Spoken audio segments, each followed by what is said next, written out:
What's good? On my third set right now, the bench press. This video is not, it's not about the workout. I'm gonna be working out while I'm discussing the topic, and the topic is optimal training. And it's gonna look different depending on your different goals.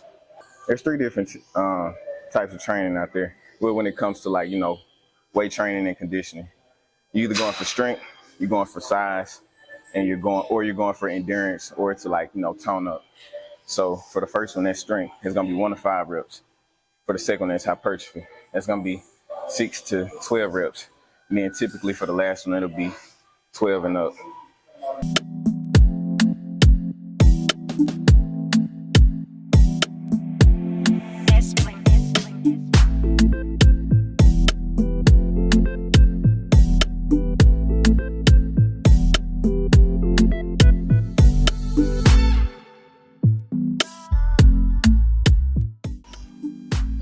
Oh my God. Oh. All right. I don't feel like going to the next thing and then talking about it. So I'm gonna touch on it a little bit here first.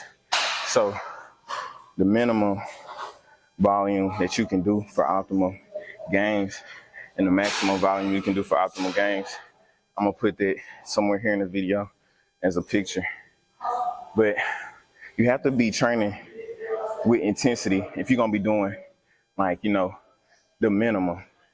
You can't come in here and then just break out a little sweat, make you feel good, make you feel like you done something productive during the day. That is good for your health. But if you want to see big gains, hitting different milestones in your training, you definitely gonna have to train with intensity, and you're gonna have to know how much volume you should be doing. Another thing that's super important that people sleep on is documenting your workouts. A lot of people I talk to say they going to the gym. I mean, it's cool if you got some good memory.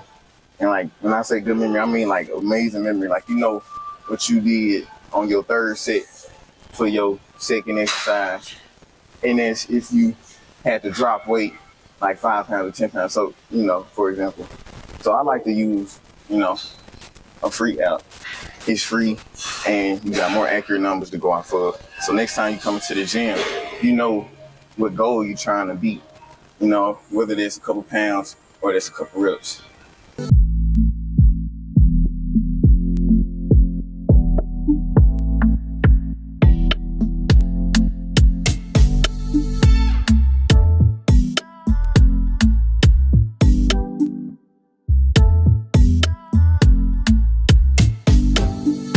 And every time you come into the gym, you don't gotta do 1 more extra rep or 5 more pounds, because your body not always gonna be on the same time that it was the last time you hit one of your PRs. What I do for progressive overload, say I hit on bench 135, 10 times, 3 sets. Next time I come in here, if that's my first time doing it, next time I come in here, I'm gonna try to do it again. If I do it again, I know it wasn't fake. I know it was for real. And so the next time I come in here, I try to do maybe 145 for 8 reps, 3 times. And I hit that until I'm able to do that easier, then get to the 10 rep range like I was with the 135. And then even if you don't add the weight, you can maybe add 1 rep to each of those 6. So there's so many different type of ways you can progressively overload your workouts. You could even, put your muscle under, longer time attention. Go slower, focus on the negatives.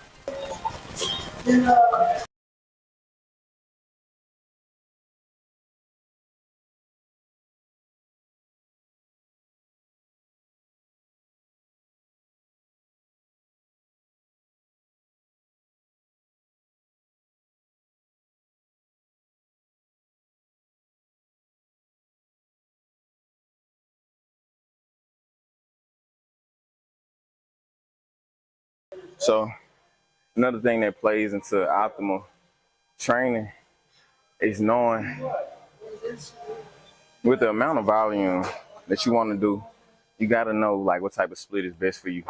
If you trying to do a lot of volume, just crazy amount of volume, You can't come in here 6 days a week because you're gonna leave this thing tired, dead, drained. So maybe a 4-day split would have been better for you.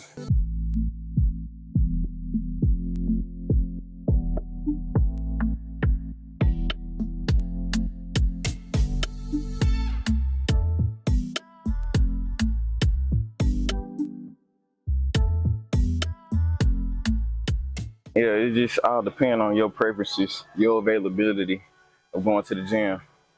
A lot of times, if you're gonna get the best results, you're gonna have to schedule your training out. Because if you go whenever, you ain't gonna get no good results that way. Whenever I started out working out, I was really inconsistent. Started out working out really middle school. Started out trying to get abs, six-pack shortcuts. Real ones, no. But joined the football team in high school. The training was cool because it was so generalized for everybody. People's bodies are different, so I wasn't getting the results that I was wanting. Went to college, put on a little weight, but I wasn't consistent in the gym until about junior year. In junior year, I said to myself, I'm gonna stick to this. I'm gonna stick to this plan.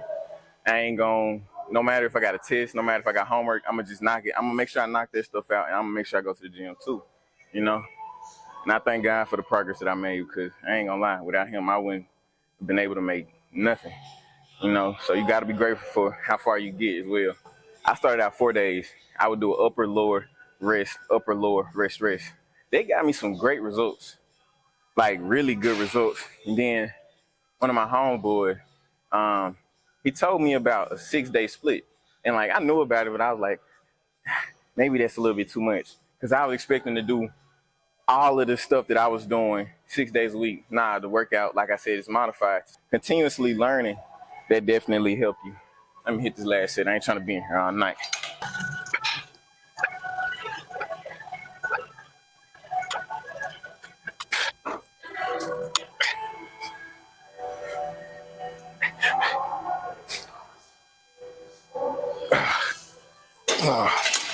Be real with yourself. You can't hit it, don't hit it. Just drop the weight. Get a few reps in. And sometimes it's okay to not even get those extra reps in. If you work yourself, that was probably enough stimulation to get some growth. But as you become an intermediate lifter, as you become an advanced lifter, your body adapts. So you got to kind of push it a little bit harder. And I'm not saying I'm advanced. I'm not saying I'm no guru or anything. But you got to push yourself. Be so honest with yourself about how your body feels. Can you do more reps? Can you not? Shit. So, another thing when it comes to optimal training,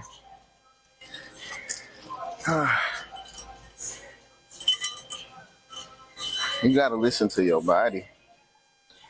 You really do. Most people don't get to the point of overtraining. The average person does not. But it is definitely possible. If you're coming in here every single day, giving it your all, but take a break. Take a deload week. Some people laughed at me for saying that I was taking a deload week.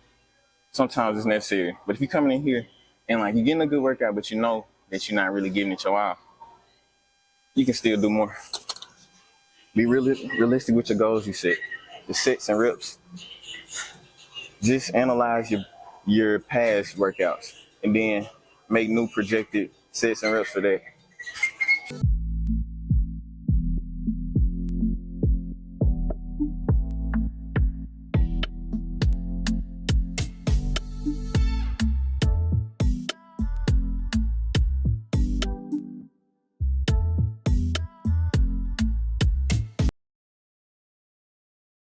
Training is never ego lift, bro.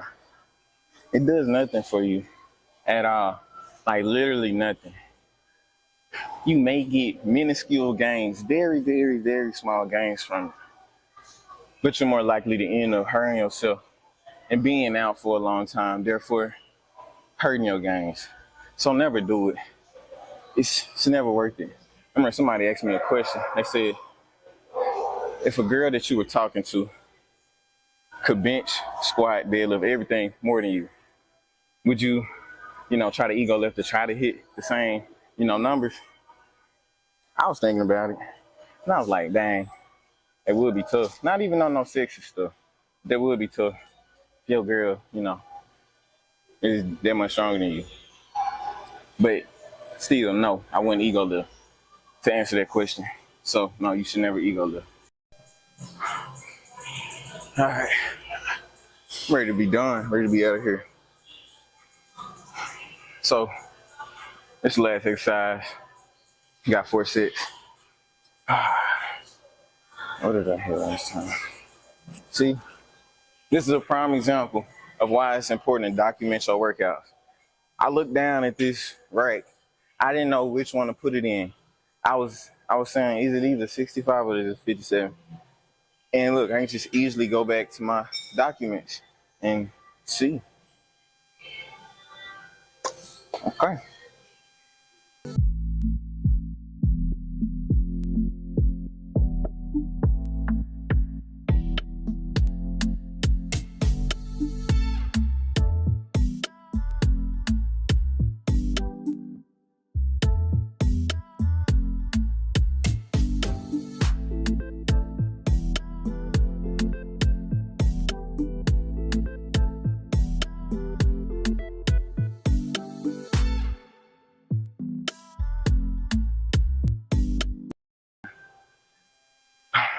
This goes without saying, but just make sure your technique, your form is on point.